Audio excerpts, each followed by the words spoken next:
നമുക്ക് ദൈവത്തോട് ഒന്ന് ചേർന്ന് വരേണ്ടത് അത്യാവശ്യമാണ്. കാരണം തെറ്റ് ചെയ്തില്ലെങ്കിലും അപവാദിയായ സാത്താൻ വെറുതെയും അപവാദം പറഞ്ഞുകൊണ്ടിരിക്കും.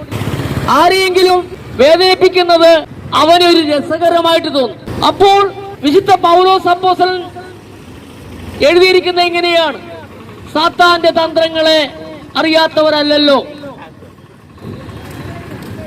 അപ്പൊ ഈ സാത്താന്റെ തന്ത്രങ്ങൾ അറിയണമെന്നുണ്ടെങ്കിൽ നമുക്ക് എങ്ങനെ സാധിക്കും? സാത്താന്റെ തന്ത്രങ്ങളെ വ്യക്തമായിട്ട് നമുക്ക് മനസ്സിലാക്കുവാൻ വിശുദ്ധ ബൈബിൾ വായിച്ചാൽ മനസ്സിലാവും. വിശുദ്ധ ബൈബിളിൽ വ്യക്തമായിട്ട് എഴുതിയിട്ടുണ്ട്.